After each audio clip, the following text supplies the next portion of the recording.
Welcome, everyone. It is my great pleasure to welcome all of you today to the second of 4 installments of the series Intersectionality and Focus, from critical pedagogies to research, practice, and public engagement in Slavic, East European, and Eurasian studies.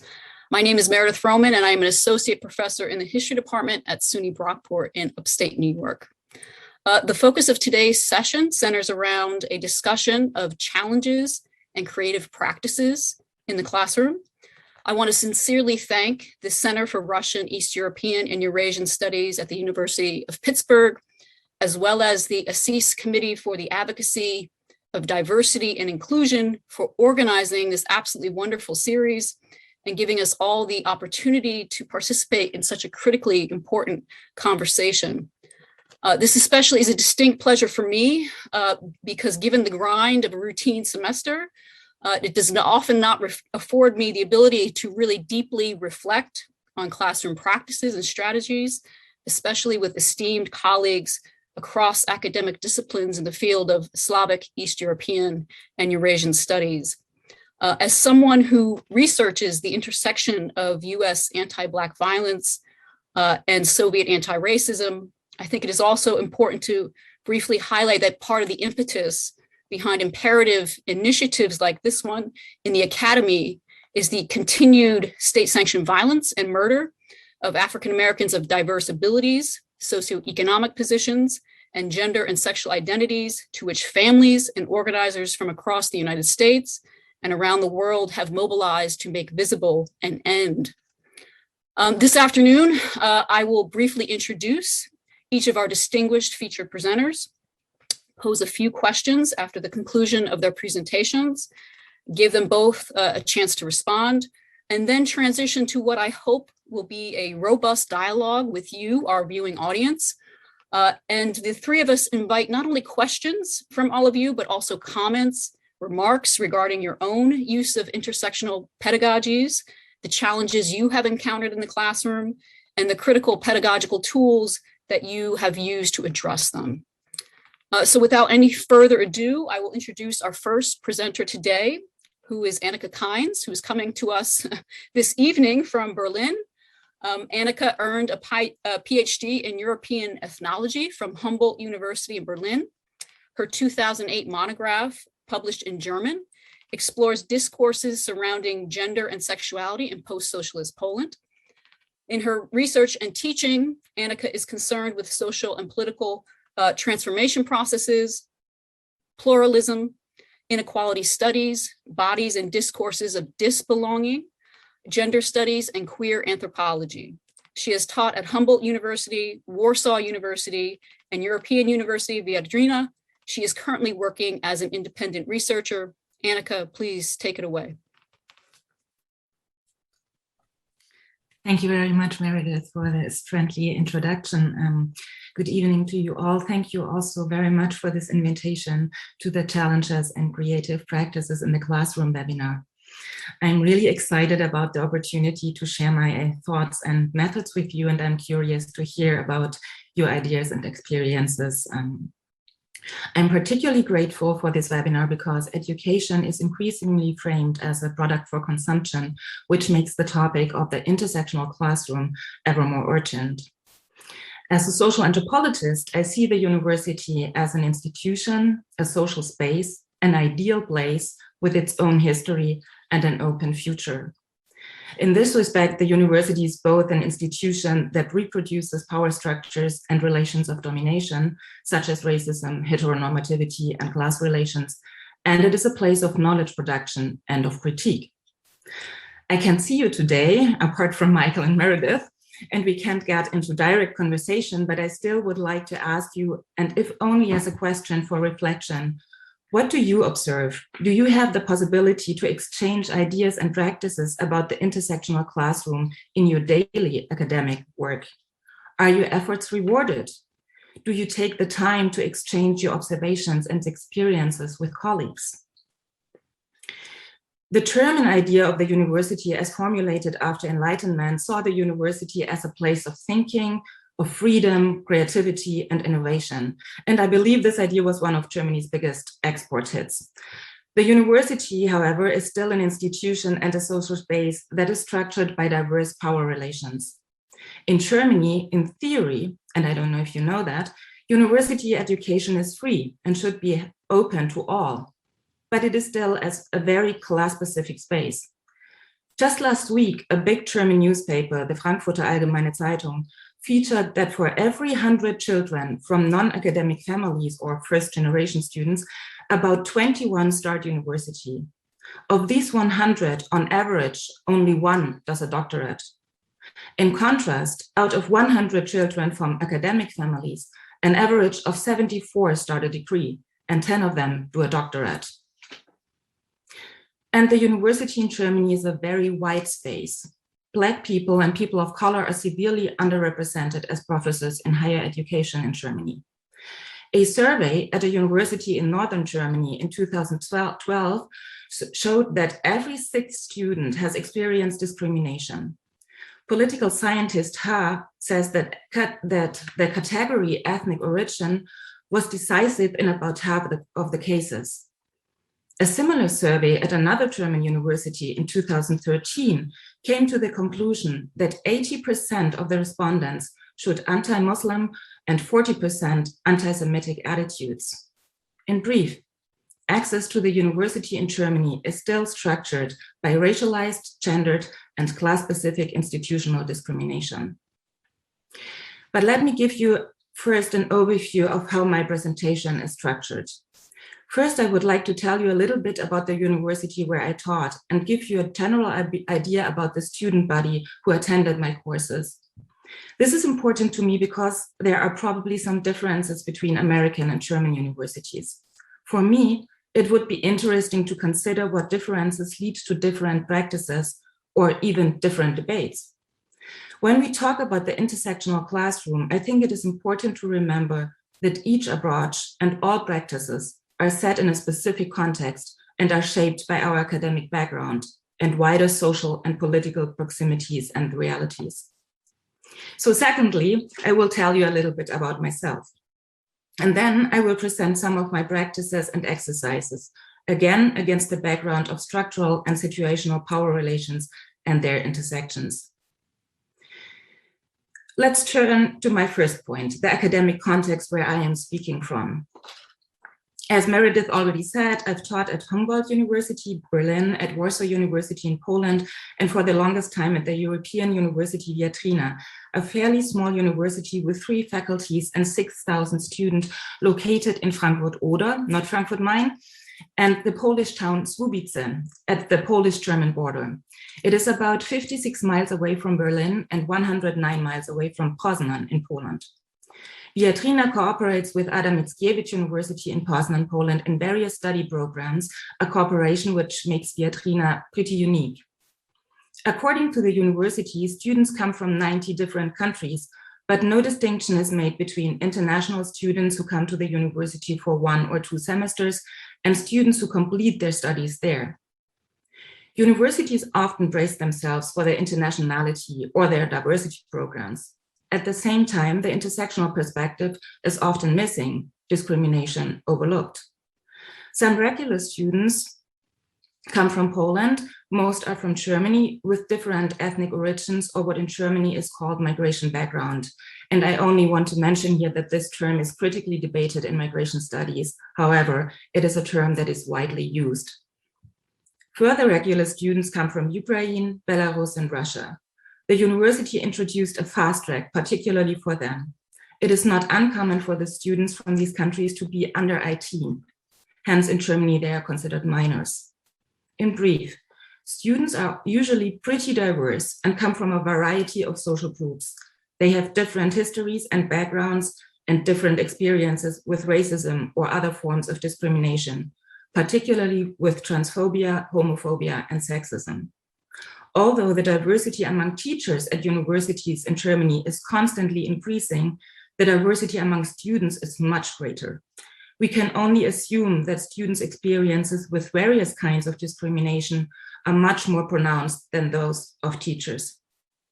For example, Germany is commemorating the 60th anniversary of the Workers' Recruitment Agreement with Turkey this year, an agreement Western Germany had with Turkey. Until the 1990s, these workers were called Gastarbeiter. Families with Vietnamese roots, on the other hand, usually came on a contract worker agreement the German Democratic Republic had with Vietnam, among others. Prejudices against these groups and their experiences of discrimination and racism greatly differ. In Germany, we have observed an increasing anti-Muslim racism, which basically affects all those who are read as Muslims. For historical reasons, students and staff in Germany are not asked about their ethnic background, migration background, or religious identity. The only two categories that are asked is gender, and usually you can only tick one of two boxes, male or female, and citizenship or nationality. There is no ethnic monitoring and employment equity like those in the States or in Canada. Regarding an inclusive classroom, I or we can neither clearly perceive all marginalizations and privileges, nor decide with certainty who has which privileges. I cannot know with certainty where students come from or how they identify. To acknowledge the intersectional classroom means to me to become ever more conscious of the silent norm in our minds, which often is the white, able-bodied, middle-class, 20-year-old male student. We need to train ourselves to think about all possible and intersecting identities, identifications, and positionings, gender and sexual identities, race, ethnicity, nationality, religion, disability, social background, educational background, age, etc. So I gave you all this in background information because I believe there are some significant differences between German and US American universities.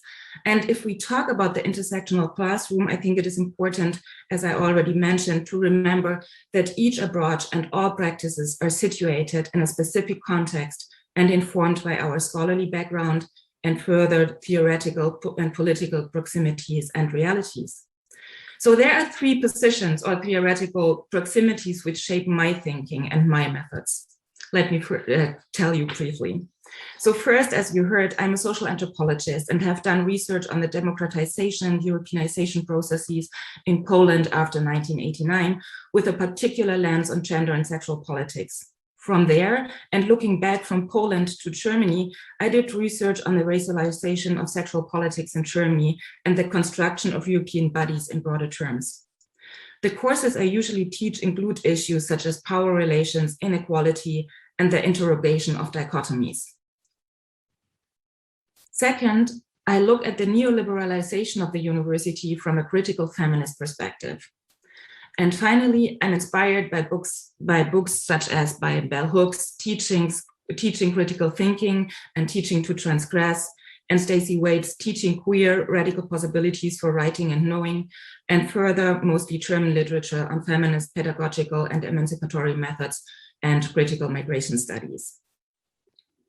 So before I get to some of my methods, a few thoughts on structural and situational power relations and their intersections.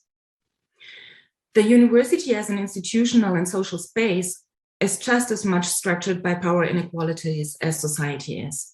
Hierarchies exist as much as ideals of freedom from discrimination and tolerance, equality and inclusion. Despite the praise of internationality and diversity and the attempt to acknowledge the intersectional classroom, today's universities in Germany are still structured by racism, heteronormativity, ableism, classism, and their entanglements. This deeply impacts teaching learning processes.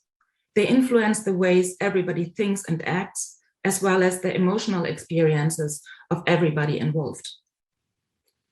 In the classroom, we are dealing with structural power inequalities, as well as situational power relations, and of course, theoretical thinking about them.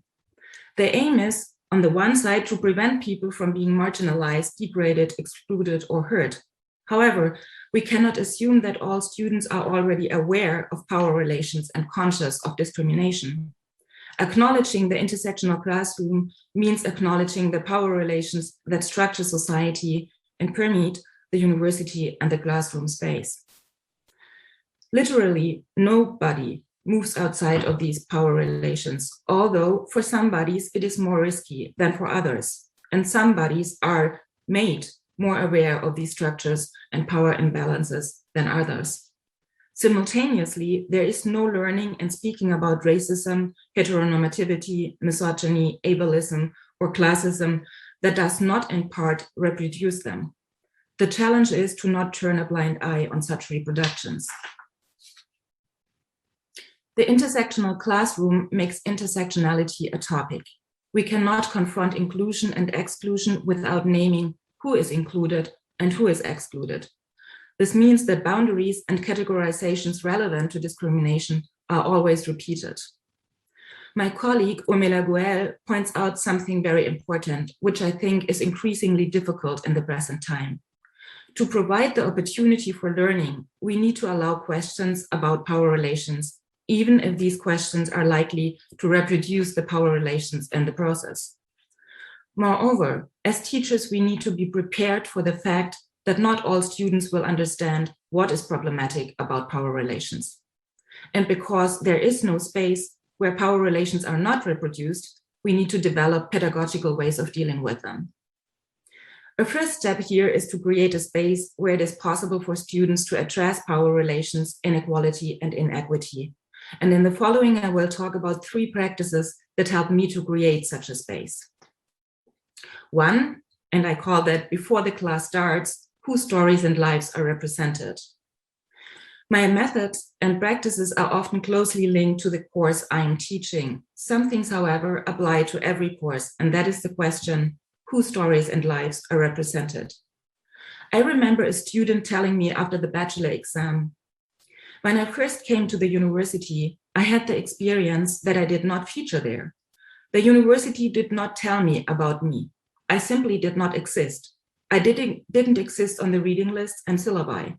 I didn't exist in the texts we read.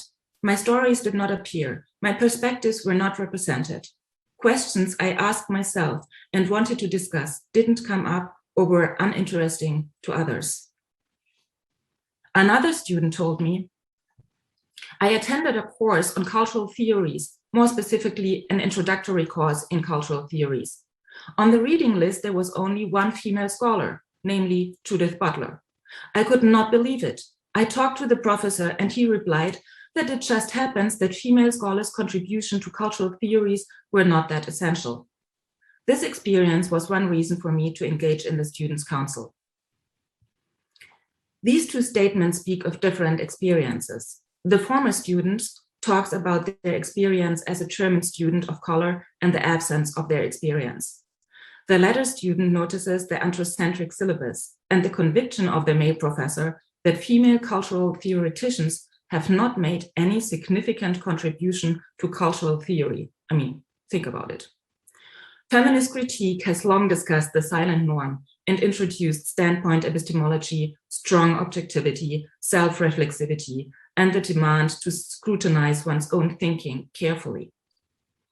If we want students to think outside of the box, we need to train ourselves to think outside the box ourselves and question or extend the canon.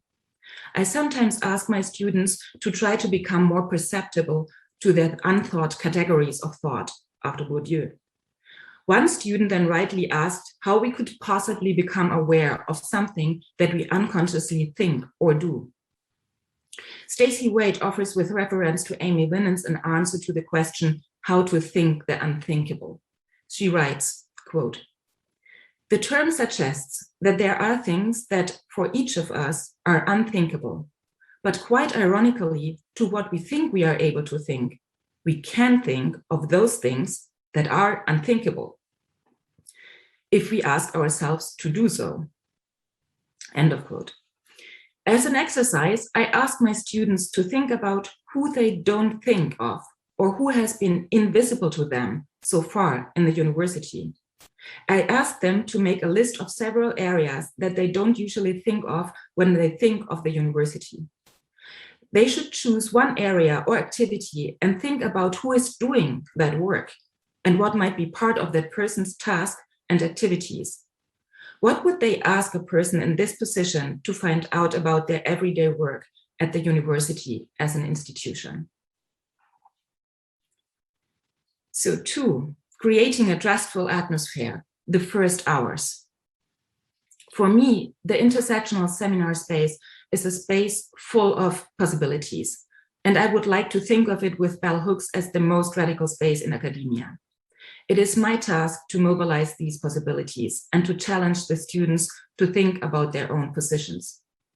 My first aim is to create a trusting seminar space, an atmosphere in which students feel safe enough to express their thoughts, ideas, and questions, where they can even share their ignorance and engage in conversation with each other.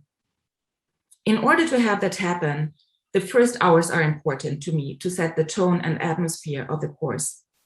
So before I explain the syllabus, I usually talk about what I find important and what may cause irritations. For example, that when I'm concentrated, I make a funny face or look very critical like this.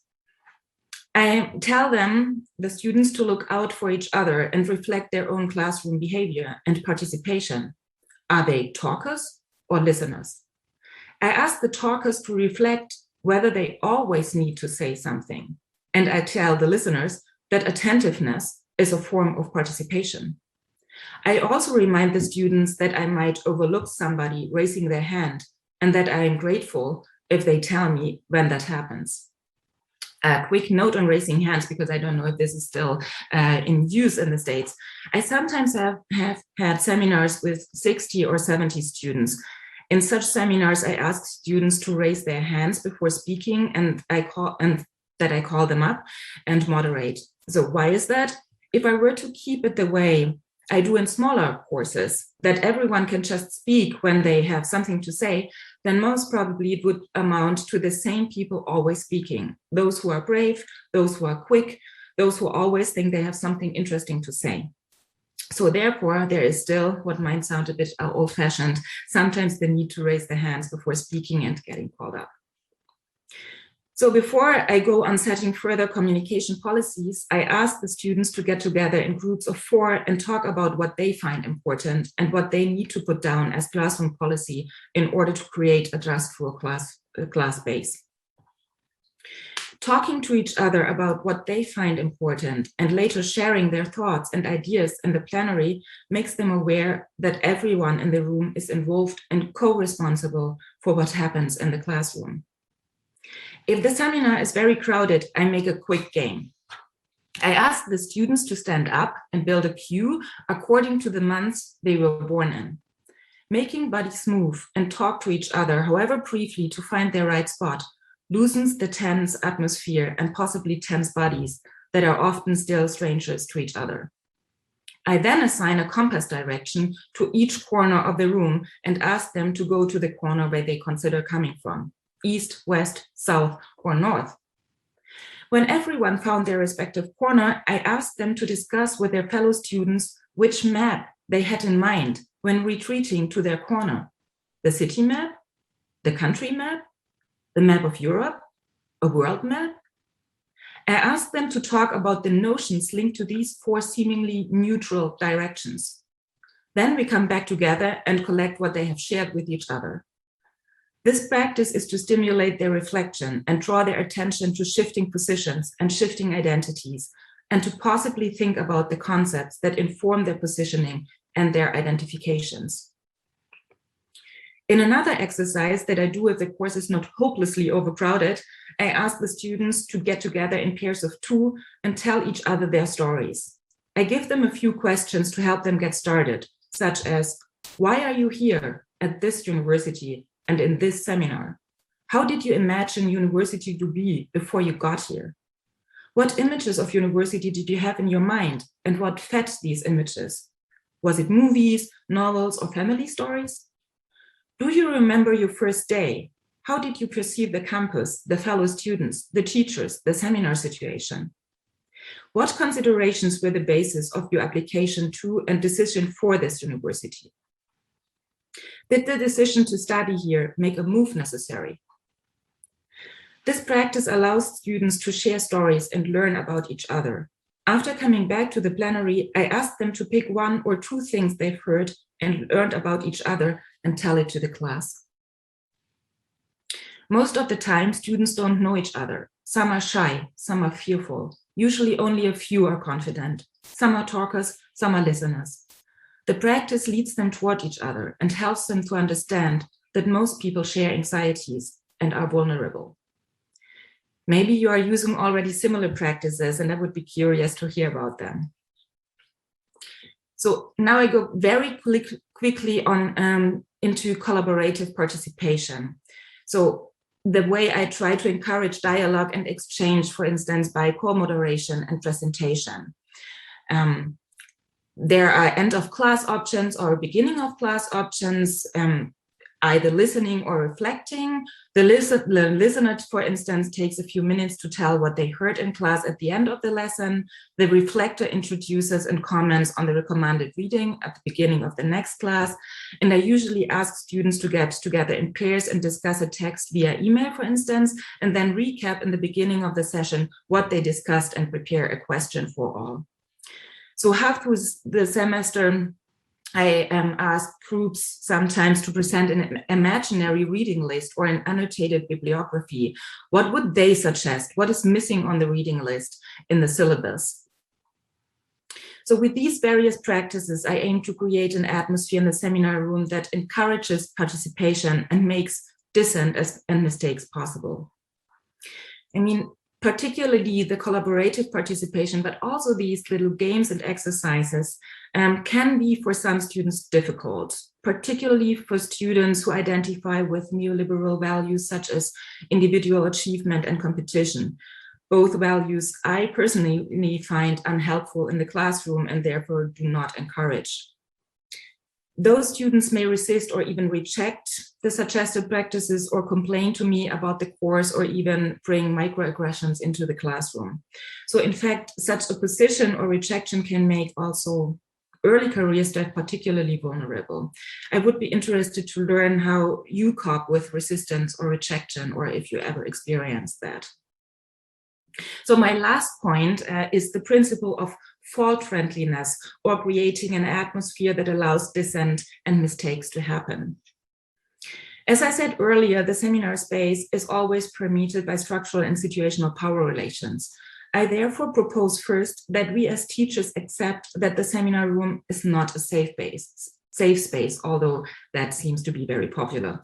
In other words, it is a space of learning, and learning sometimes is difficult.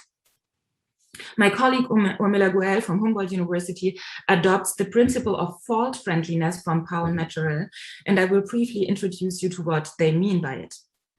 You have probably experienced yourselves that discriminatory or even thoughtless or careless remarks can cause tension in the room.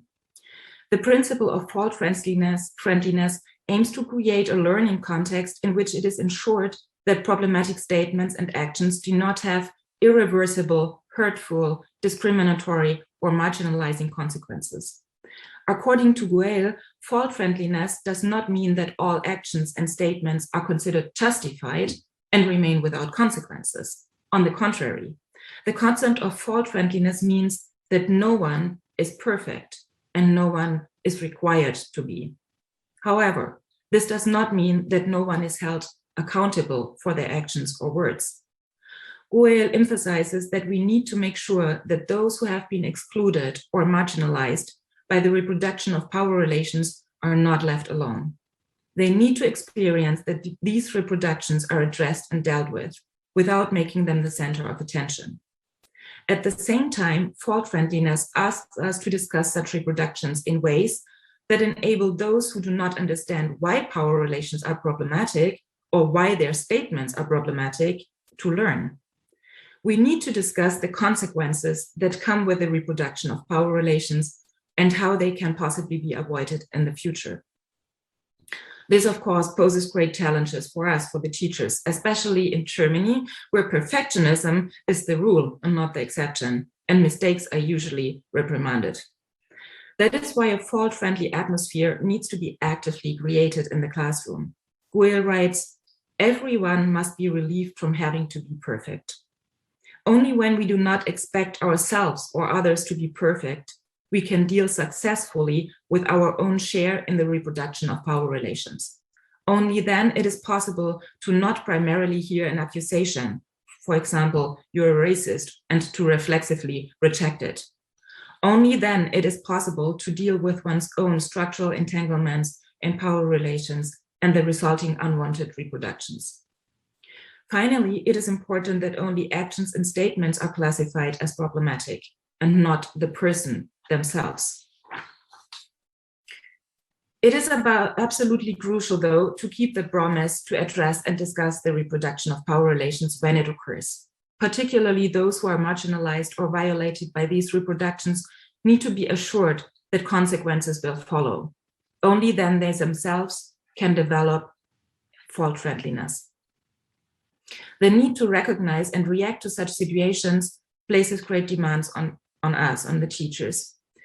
Goel recognizes a series of difficulties that come along with this concept. She points out that as teachers, we ourselves need to be aware of various power relations in order to recognize the respective situations and mechanisms and address and discuss them. Since we as teachers also make mistakes and the self-expectation to do it right can equally overwhelm us, the concept of fault-friendliness also applies to us. We don't have to be perfect either, but we need to hold ourselves accountable if we reproduce power relations or fail to react to them. And here we come back to the topic of a trusting course atmosphere.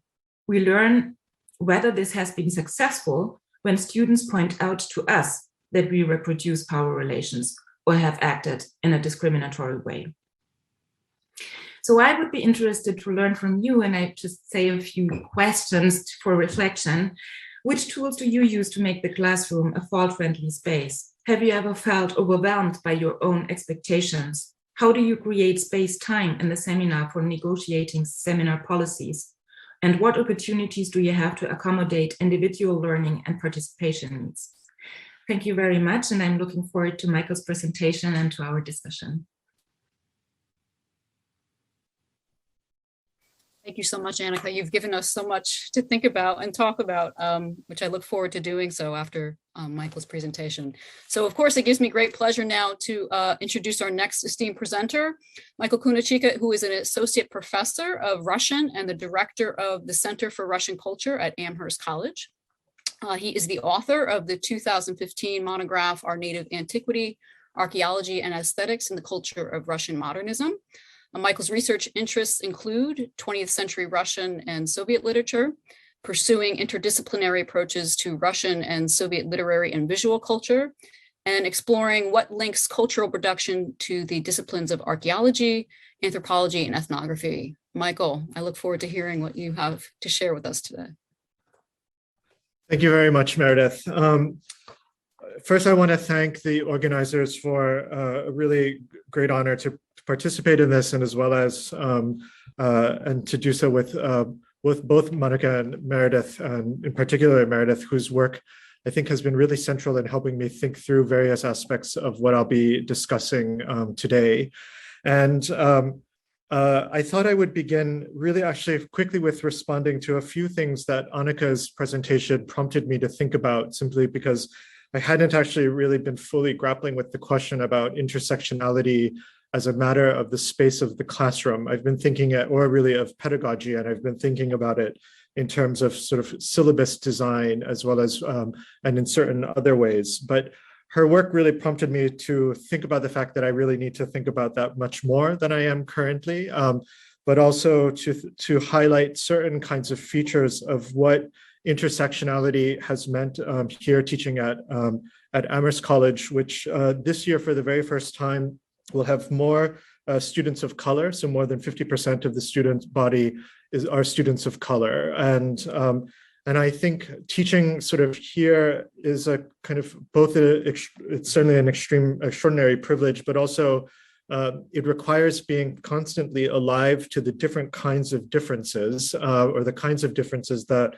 are present in the classroom, and the different ways in which one has to be alive to all of the ways in which various kinds of intersections really happen within the student body. And so those certainly are ways in which class and race intermingle, often in incredibly productive ways, but ways that have really required us to think through every really kind of from top down and bottom up, various aspects of our pedagogy, the way that we introduce the major, really the way that we think about a student's progress through the major, and also what are the different ways that a major in Russian can have value both to a liberal arts education as well, and then also to their futures. And so just here to continue really with some of the themes that Anika brought up, we have really, in light of the kind of remarkable diversification of the student body,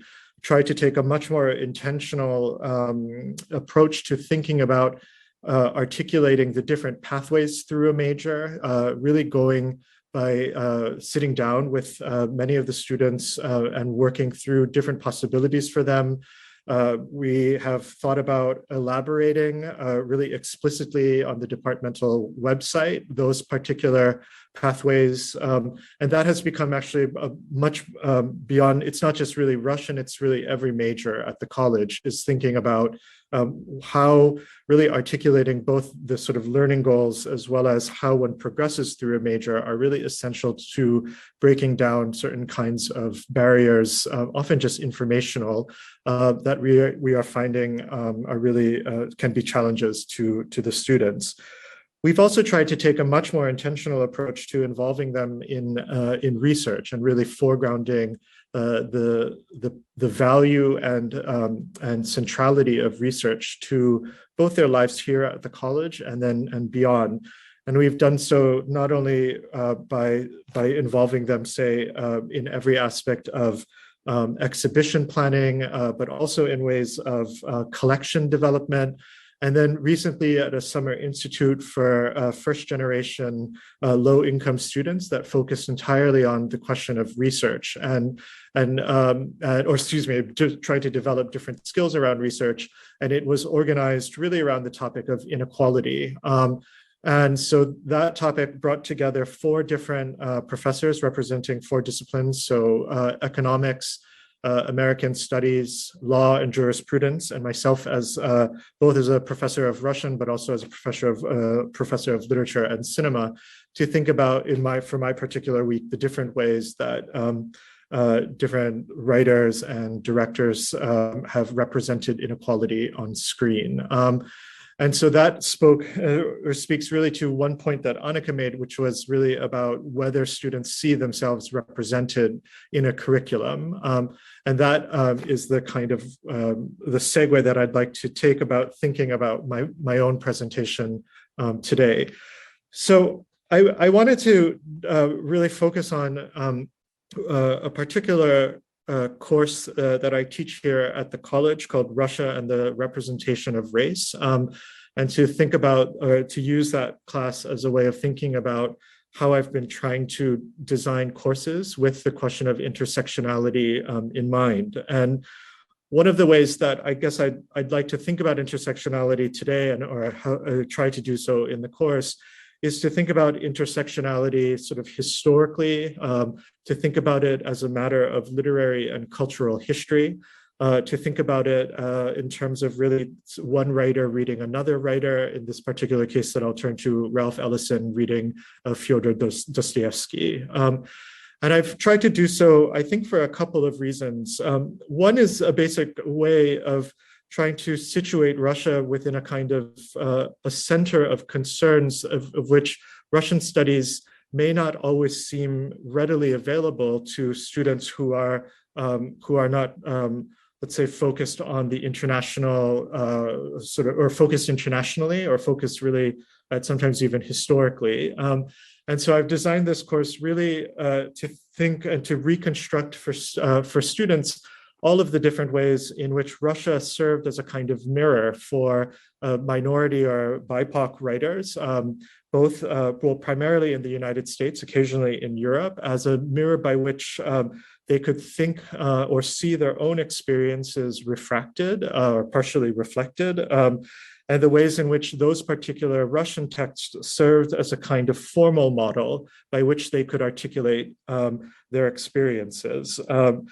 So that was a kind of goal, and I'll just give it a kind of general overview now of a goal of really thinking about the ways, for example, that Dostoevsky's Notes from the Underground really takes off as a particular text that becomes extremely important for figures like Ralph Ellison as he's taking up the writing of The Invisible Man. And that's something that Ralph Ellison directly alludes to in the introduction of the work. And it's really clear in different formal or different moments of the novel, sort of generally.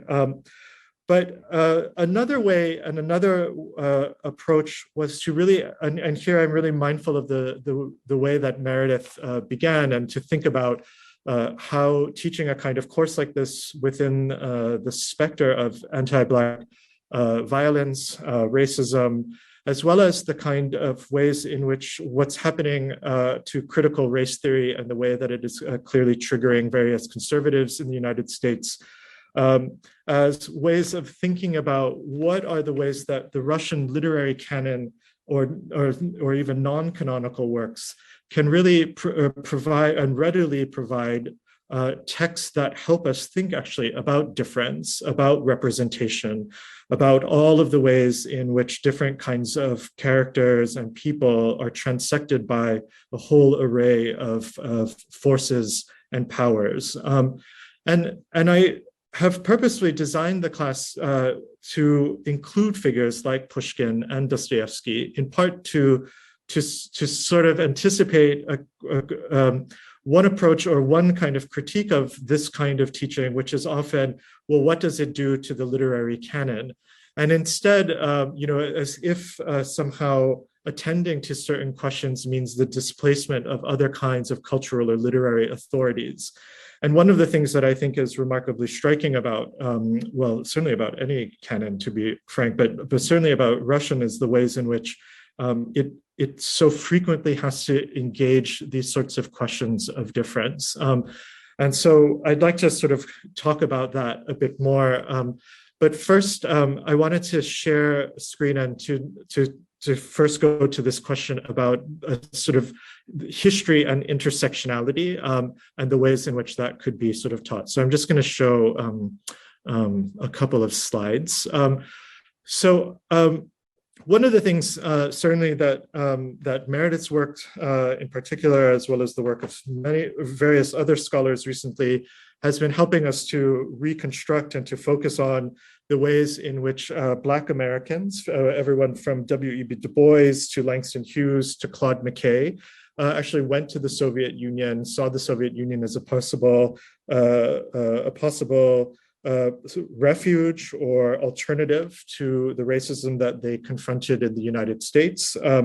And so there is, just at some fundamental levels, the ways in which there is already a kind of a moment of interaction that I think opens up for some students the possibility of finding in their own cultural past figures for whom Russia mattered, and for whom Russia mattered in perhaps surprising and I think often illuminating ways.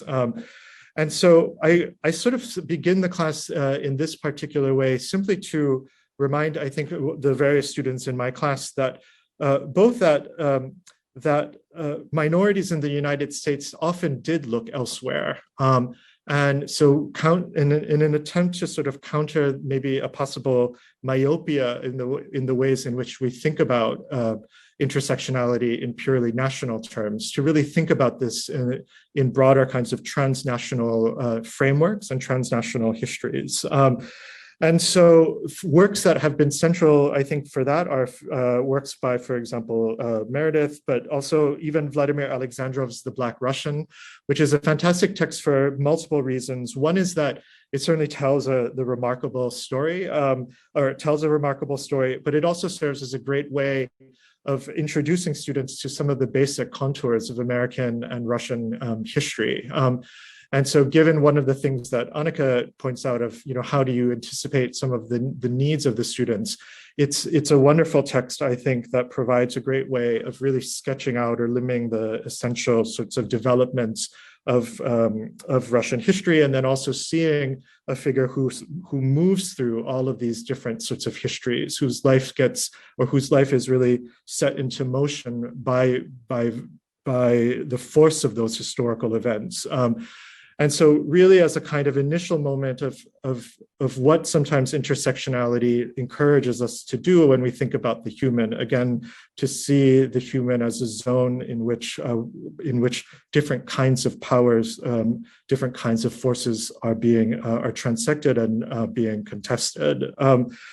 And so, but there are sort of other examples that I think they sometimes find remarkable. For example, Angela Davis receiving the Lenin Peace Prize, which opens up this question about Black radicalism and what it was about the Soviet Union that could still remain appealing in the 1970s. And then there are these particularly really quite fascinating from a literary historical perspective, how figures like Pushkin were embraced within the Harlem Renaissance. And here's a photo of Arna Bontam, who received the Pushkin Poetry Prize. And so these are all sort of a kind of initial ways or forays of, I think, introducing the possibilities of really recuperating or excavating these sorts of moments that really demonstrate, often really quite starkly and surprisingly to students, that this history really does exist, and that it encourages them, I think, again, to think about their own lives through both historically, but also how the people who came before them thought about their lives in much broader possible categories. I wanted to now turn really quickly to another kind of moment that I thought was remarkable. This is an interview when Justice Ruth Bader Ginsburg came to Amherst in October 2019. She had an interview with the president of the college, Biddy Martin, in which they turned to discussions of various landmark cases in the jurisprudence of the Supreme Court. And I just wanted to play an excerpt from that. It's about 3 minutes, but for the sake of time, I'll jump forward. The question I have has to do with the distinction that you make between Brown v. Board and Roe v. Wade when it comes to the question of whether the court ought to get out ahead of political processes and legislative processes. And you make that distinction saying that in the case of Brown v. Board, getting out ahead made sense. In general, however, you prefer a different process over time. But it wasn't really getting out ahead in Brown v. Board. Thurgood Marshall was insistent on building blocks. So Brown v. Board was not the first case of unequal educational facilities. He had the building blocks in place. One case, Sweat Against Painter, when the state of Texas finally realized that it could not exclude African Americans from legal education, set up a separate school that was vastly inferior in every way. And then there were other schools, other states that would pay the tuition for an African American to go to some other state. Mm-hmm. Or isolate the student in a corner of a room. All those building blocks were in place. You mentioned the Holocaust before. There's also a connection there. The United States government filed a brief in Brown v. Board in which it said essentially, we have fought a war against odious racism.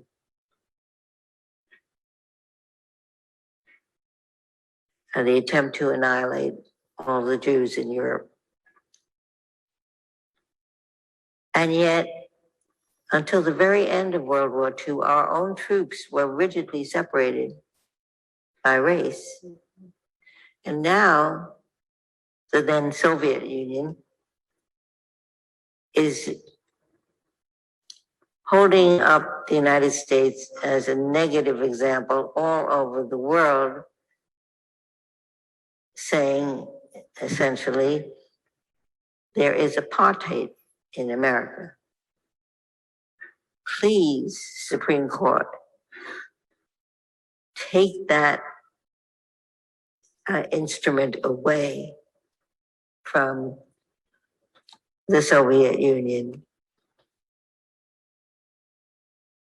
and realize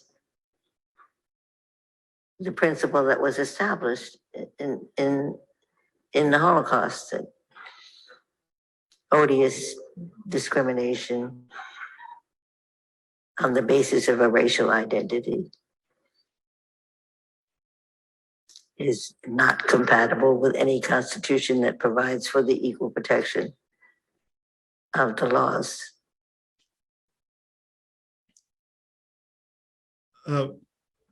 I decided to play it in full because it's just too good, I think, and I don't know who wouldn't rather be listening to Ruth Bader Ginsburg.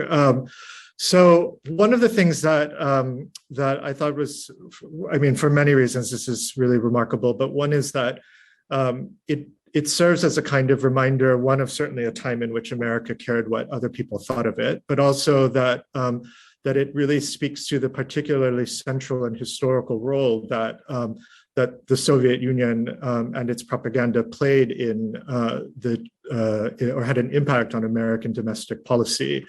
And so for the students, it's been really remarkable because it's allowed actually another sort of intersection where it is a kind of remarkable case, the degree to which Soviet propaganda enters into the history of the Supreme Court and is filed.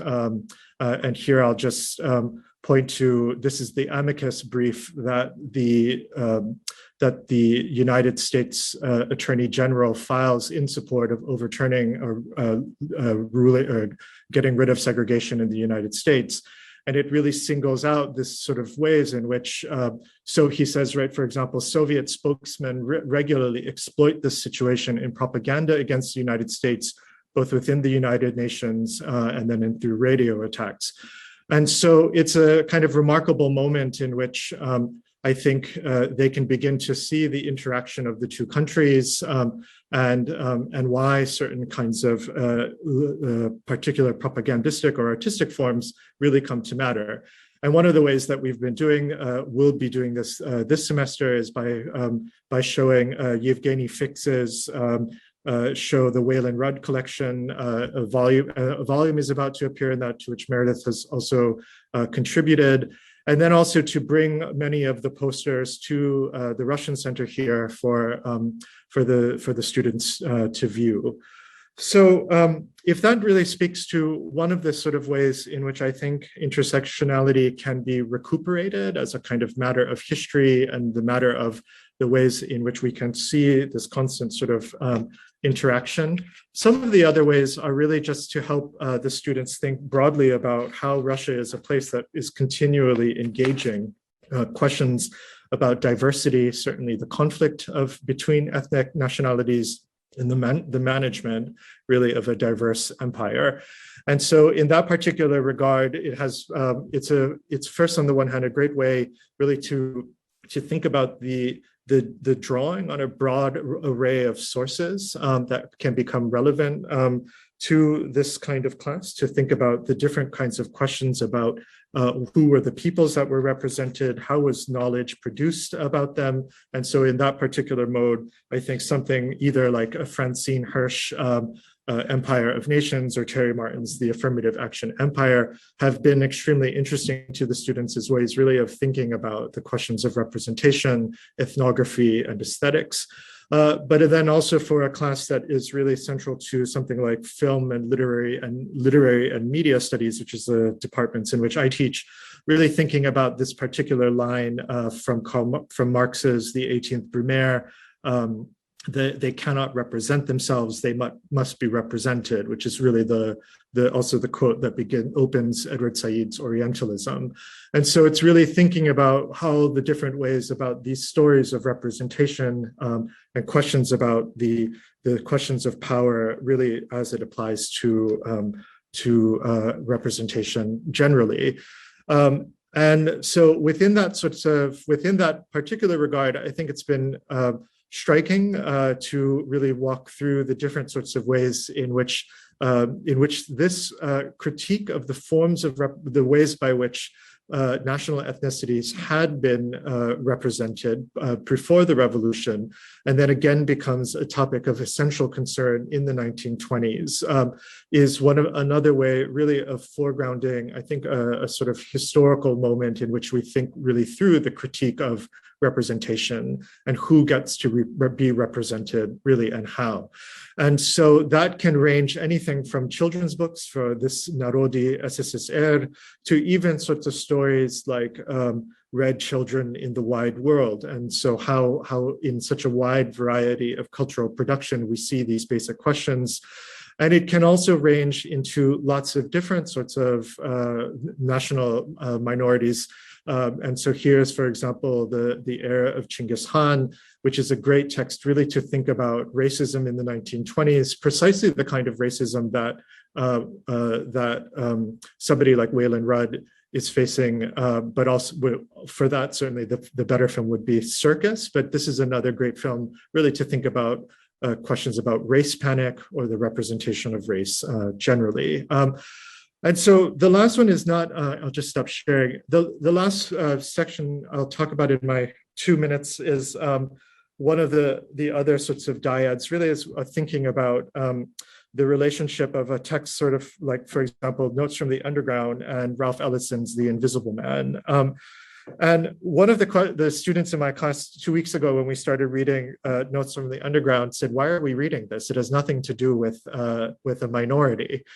And I said, it's always so great to have you in class, Ryan. But it's true that that they can sense really quite quickly that it is not necessarily a work that comes first to mind if you were to teach a class like this. But the fact that it really is picked up by somebody like Ralph Ellison as a way of thinking about how he will shape the character, the Invisible Man, is an absolutely kind of remarkable moment in comparative literature, but also a moment that was really commented upon by both by figures like Joseph Frank in his Ralph Ellison and Dostoevsky essay, but also by figures like Irving Howe, who took in his Black Boys and Native Sons, which is an article that Howe wrote in 1963 in Dissent. And it was in that particular work that Howe took Ellison really to task for his representation of the communists in that novel. And so what I think has been really essential about teaching the class in this way is that I think the students really come to sense this basic question that intersectionality poses and used to pose, which is those of what is to be done, and how is one to really redress the different kinds of socio-economic or gendered or racial oppression that we have in the United States, certainly, and elsewhere today. And so it's really by helping them see the different ways in which this particular figure, the Invisible Man, really it is certainly to some degree like a novel of ideas, but also a novel that shows one particular character really grappling with a whole range of possible ideologies and histories and literary forms by which to think his own experience and then also to think his possible future. So those are some of the ways that I've been addressing this theme in my teaching. Thank you. Thank you so much, Michael. These have been amazing presentations, and I'm inspired now to go back into the classroom right away, drawing on your energy and all the great ideas that Anika and Michael have provided with us this afternoon, at least in my universe. You both have beautifully centered students and empowering and engaging students in your presentations. You both focus on having students question and make visible knowledge production and to question why they know what they know. And so I've crafted just a few broad interrelated questions, but I also want to make sure we get to Anika's questions, which are really important as well. But sort of just broadly speaking, what do you think, or what have you used? What are the most productive ways that we can have our students acknowledge the similarities and differences in the ways in which race, ethnicity, gender, and sexuality and disability intersect and operate in the Americas and Western Europe on the one hand, and in Eastern Europe and Eurasia on the other? I often struggle with this in my own teaching. I do have a lot of first generation college students. So that's why your comment, Anika, about how the access to education in Germany is supposed to be expanding, but that not students that come from non-academic families are not always excelling or going on to higher education in a way, or PhD work in a way that those who do come from academic families. But so my first generation students often have a hard time or such a lack of familiarity with concepts of race and racial construction, or even the African diaspora, that every Black person or every person of African ancestry becomes African American. So they could be born in Germany, they can have no contact with the United States, or even if they're born on the African continent. And so their frame of reference, their understanding of history and experience is so limited that even their basic terminology prevents them from trying to make these comparisons to how race, sexuality, gender, ability operates, say, in the US context and beyond, right? So how do we navigate those challenges? At the same time, how do we also effectively introduce our students to different experiences, histories, and stories without those stories becoming an exercise in ethnographic tourism, where that particular narrative, whether it be in film or a novel or memoir, becomes the definitive story of a particular group or people, rather than an individual or individuals, right? That's something also that I've come up against, that, for example, if students have never even heard of Armenians or Uzbeks, and then all of a sudden I introduce a story about Uzbek culture or life, then that becomes their only frame of reference, and they think that is the total experience of what it means to be someone who lives in Uzbekistan or identifies as Uzbek. And then with regard to student confidence and interaction in the classroom, how do we ensure that students who enter our classrooms with vast knowledge or experiences in a particular subject do not then intimidate or silence those who are much less knowledgeable, say with the culture or outline of German history or Russian history or Polish history? There seems to be an increasingly vast divide that I encounter between those who show up in my classroom and have encyclopedic knowledge about a particular area, and those who have taken no coursework on, say, Russia or Poland or Bulgaria. And I'm trying to then make sure that students aren't dominating the conversation or intimidating those who are much more self-conscious about their lack of familiarity. And I know, Anika, you had some great ideas about how to do that, especially in the first day or first week, but how do you sustain that throughout the semester without being completely exhausted, but making it work in really effective ways? And then finally, this is sort of related, but what type of strategies can we adopt to help students who are feeling less confident about watching a film or reading a novel or a memoir, and are coming up with their own analytical responses that move beyond merely summarizing information, right? That they no longer think they need instructor guidance or questions, but that they can come up with their own questions and draw their own conclusions that are valid and important. So you feel free to respond to any, sort of those themes, because I know I threw a lot at you, but you've inspired me to think about so much of what I do in my own work. So I don't know, Anika, if you want to respond first, and then Michael. Thank you, Meredith, for your questions and comments. I had several thoughts crossing my mind right now when you said the danger to have a single story. I was thinking about Chimamanda Ngozi Adichie's The Danger of a Single Story. Mm-hmm. Do you know that? Yes, I use it. those of who do not know it, you can watch it on YouTube, I think, still. Yes, it's on the TED Talk. You can find it. So I think I actually showed that in courses because I find it really helpful, and also how she talks about, if somebody reads American Psycho, you do not think that all the United States and all Americans are like this protagonist. So I think that's really helpful, and I use it a lot, actually. So that was just coming to my mind about this topic. And then make students who feel less confident how to keep that up throughout this semester. Well, that is really difficult. I mean, we unfortunately, we can only do so much, and we do not really have an influence, of course, on what they feel.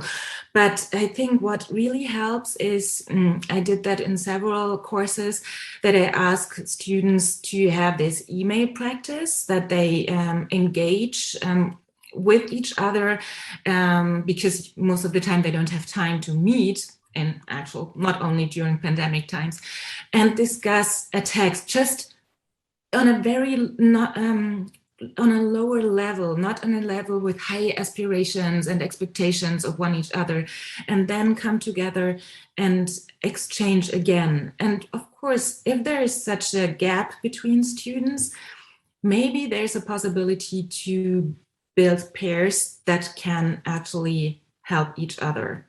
And that will also teach, I think, those students who are confident and have a different background knowledge to, do a little step back and understand that maybe they have had really luck to know all these things, and that it is great to share. So, and I think this with the questions, I mean, I don't know, I am not from an academic family, and I remember that that I found it really interesting how fellow students formulated questions, and in the beginning I thought, how do they do that?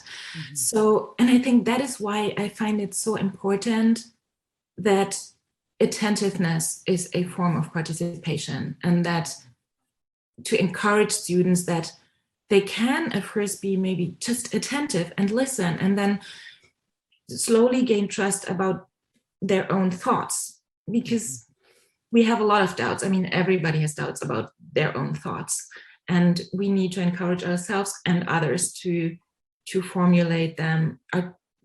Yeah, I mean, I'm babbling now, so I'm stopped. You're making perfect sense to me, Anika. So thank you for that. Michael, do you have any responses to anything that I just sort of threw at you though? Well, I wish I had a better response, because I think I face that conundrum sort of frequently, like the opening or the disparities of what they walk into the room with. My general sense is that sometimes it's a kind of sort of a question about historical knowledge, and sometimes it's sort of training. And so within each kind of class, it's about, I find of trying to either stagger, or I guess the term ladder, different kinds of exercises that become sort of important for really thinking about what and how they might want to approach a particular work.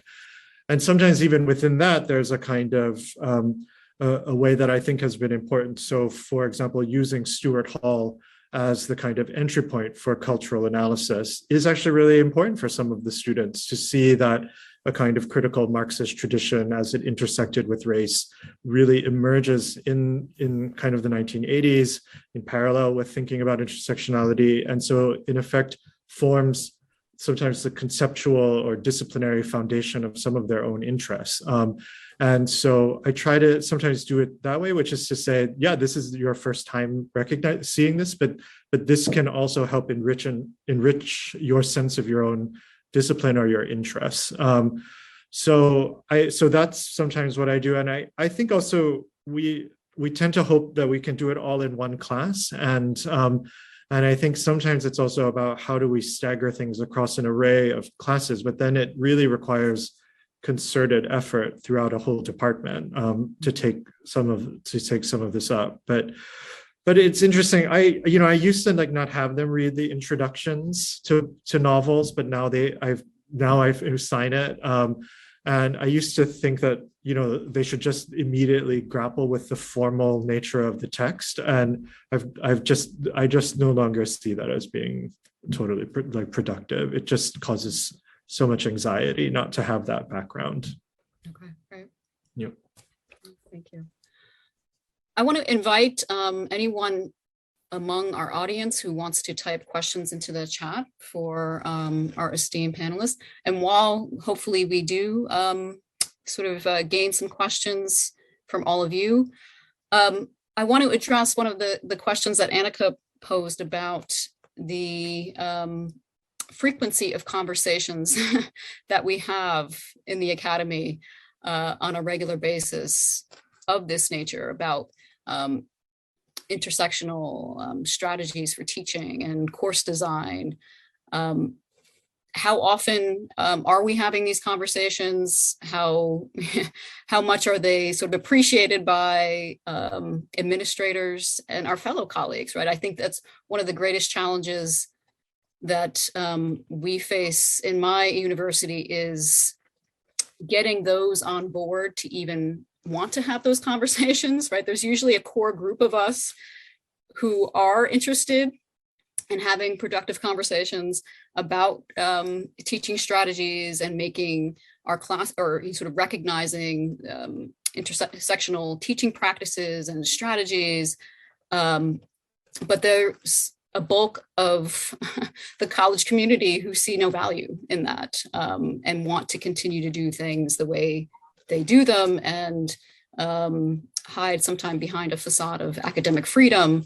That how do we then establish a culture in the university that requires such conversations to occur and not in a way that is substantive and that is benefits our students. I don't know, Michael, is the environment at Amherst any more receptive? And I'm impressed by the way in which the student body has changed there. What has been behind that huge, which from the perspective of SUNY is a huge seismic shift in the student population? Yeah, I think that the general consensus is that there was a kind of concerted effort to diversify the student body in the former president. And that sort of happened and has been really developing over the past 15 to 20 years.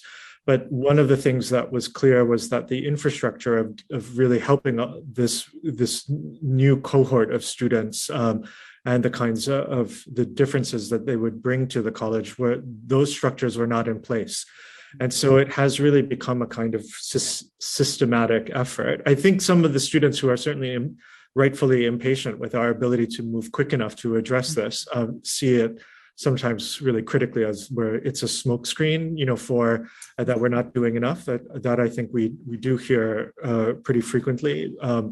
But I do think that from the administration to the faculty, there are enough people that are really engaging with this issue that it has really entered kind of a lot of the teaching, whether it's thinking about different kinds of strategies of coordinating a classroom to all of the different kinds of ways in which we focus on issues of or kind of activities like cohort building, research opportunities, really thinking about the full trajectory of a student through the 4 years. But that's really, I mean, it's a really small place, Amherst, so it's sort of more possible to do that if you have a 400 student class. But. Right. Yeah. And Anika, with regard to your question regarding the pushback from students who are not willing to sort of be challenged or engaged in the practices that you have introduced, my question, because I've faced similar students here, and I don't know if I have always successfully handled those students. How are university professors evaluated based on sort of student input? Are students who come at you with hostility and reject the way in which you're presenting information and sort of challenging them in ways that they don't want to be challenged? How much power do they have in voicing their discontent, especially not only during the semester, but say evaluating the course and the instructor at the end of the semester?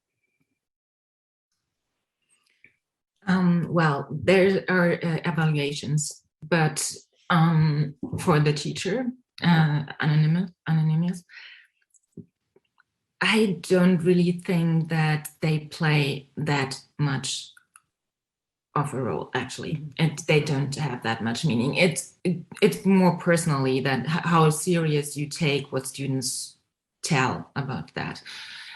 So I think in Germany it's not that. I mean, it's good if you have very good evaluations, but I mean, if you're a great researcher and you publish a lot, then that will not matter that much. Okay, so but still it matters.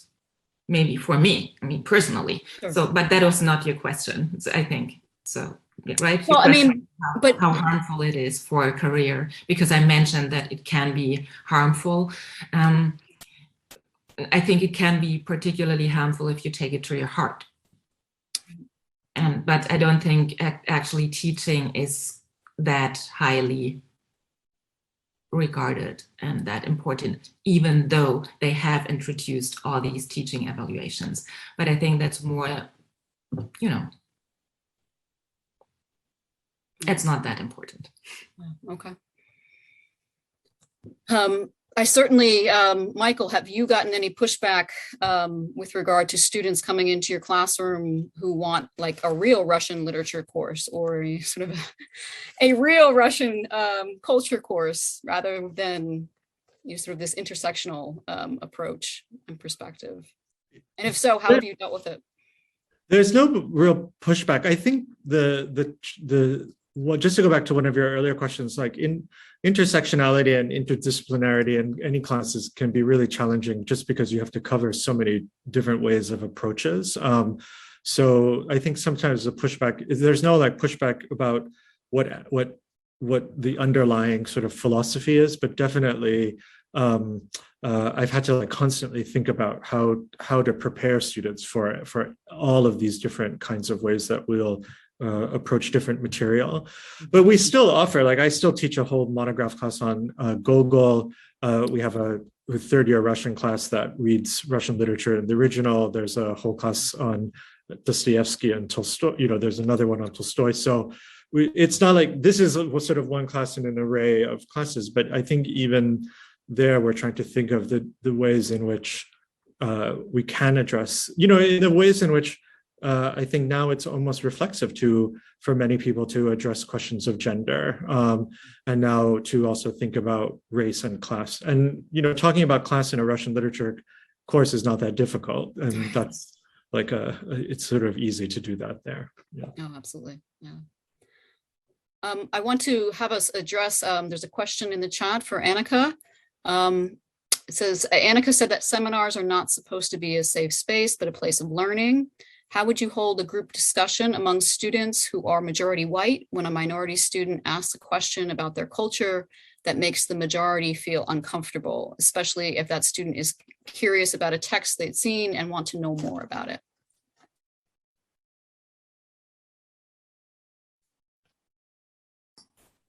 I'm not sure if I really understand the whole question because it's really abstract. I mean, and maybe I need to say something about the wording of safe space because probably we have different notions about what is meant with safe space or not. And that's why I added it is a place of learning. A place of learning means to me that you are always challenged in ways that might feel uncomfortable. So it's not a safe space in the sense of that we all will always feel comfortable. So yes, students might feel uncomfortable, majority students might feel uncomfortable, and they need to get through it. And I will probably say that there seems to be discomfort, and I will ask them why that is. But this question, I'm not sure. I mean, it's really abstract, so I don't really know what to answer better than what I just did. Sorry. No, I think, at least in my experience, and to Anika's point, I think white students need to start feeling uncomfortable because they've been in a position of power and privilege for so long. And so that but white students still do. I visibly see them get uncomfortable when I even talk about whiteness. And that by naming it, it somehow is causing them to reflect on their own position and identity in ways they don't necessarily are receptive to doing. So I think, you know, to Anika's point, I think a lot of the work that we do doesn't always feel good. And I even sometimes have to back off, and when I'm done with a particular class and we're dealing with a text that, or sort of an issue in which there are diverse range of responses to that text, and there is tension in the room, that I don't walk away from that feeling like a complete failure, because learning sometimes hurts, right? And so to your point, Anika, about not feeling that we don't all have to be perfect, I think that's an important reminder, because in some ways, I do think we are on the front lines of trying to change the way in which students think about themselves and think about the university and think about how knowledge is created and what role they play in that knowledge creation. And that's not going to always feel like a huge success all the time. But I think it's a long semester, and that we have to sort of see the longer trajectory in terms of what, you know, potential results can be. I don't know, Michael, if you have anything you wanted to add. No, I really like your point that it's a long trajectory, and I think also that sometimes it's our job not only to like when I think sometimes when they are uncomfortable, it's also our role to show that something is intellectually, or to affirm its intellectual value for us to be thinking about, and so that there are other values that are important, or that we think are important. And if a student is posing something that we can, yeah, I guess affirm that it's worth thinking about or thinking through together, that like that's, I think, all we can do sometimes. Yeah. Do either of you have any other questions you want to discuss in the few remaining minutes we have? Unfortunately, there are no more questions in the chat. Oh, wait. That's great. Thank you.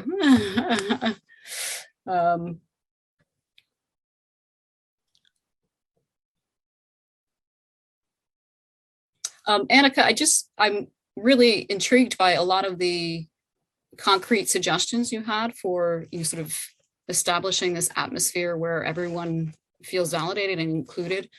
Do you carry on some of these exercises beyond, say, the first few weeks in order to ensure that that atmosphere remains intact?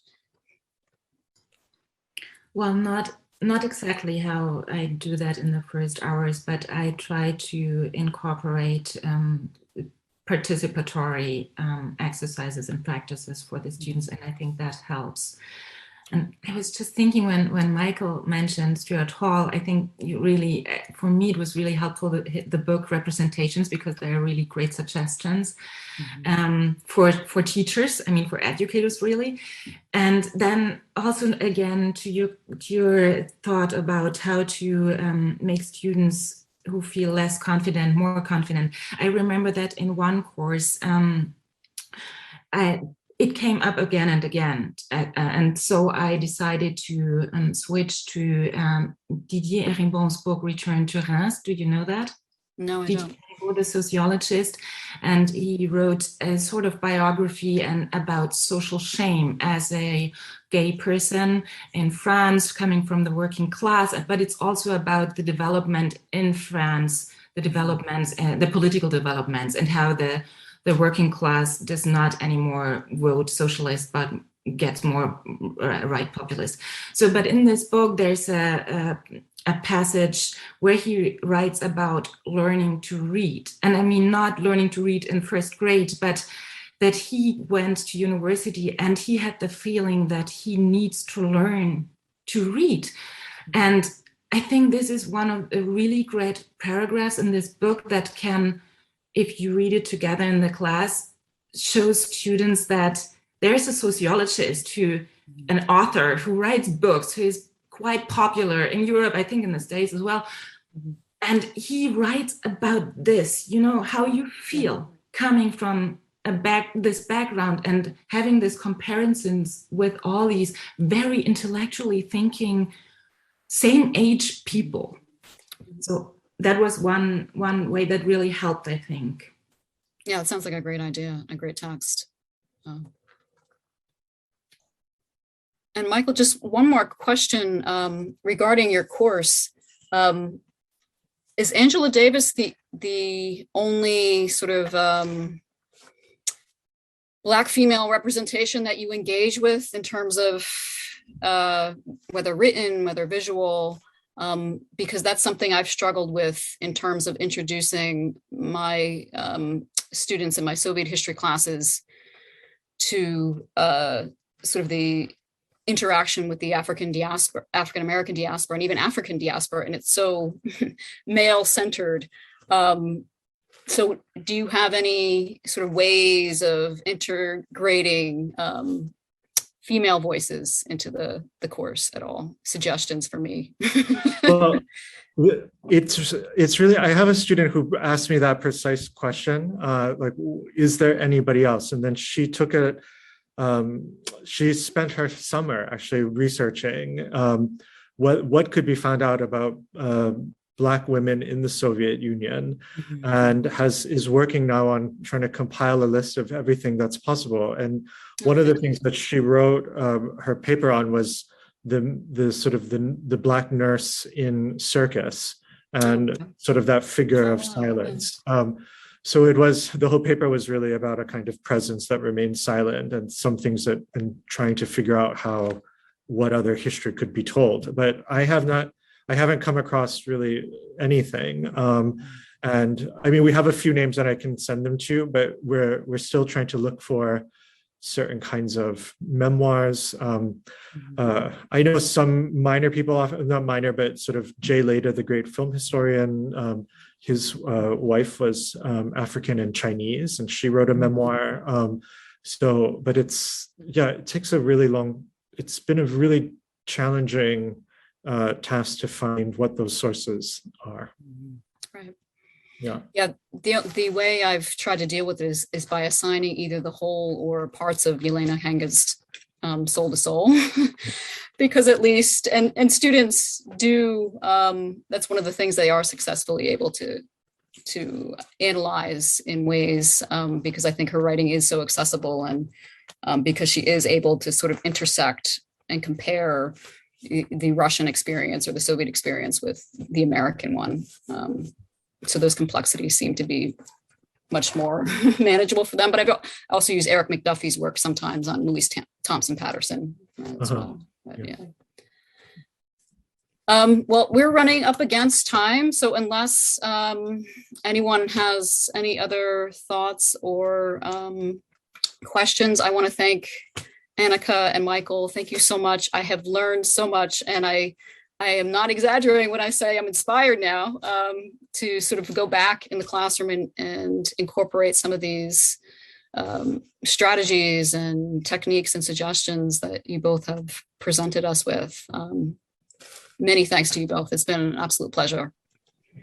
Thank you so much. Thank you. And I just want to give a shout out to the next installment in this remarkable series, which is next Friday at the same time, which is New Directions of Research, Queer Studies. So I encourage all of you to register for it. And I know this is a rare opportunity, as I mentioned at the start, for me to actually reflect on teaching in a way that allows me to engage with colleagues in my own in my own field rather than colleagues who have no clue what I'm teaching. So I want to thank again the University of Pittsburgh, the Center for Russian, East European, and Eurasian Studies, as well as the CEAS Committee for Advocacy on Diversity and Inclusion. Thank you so much, everyone.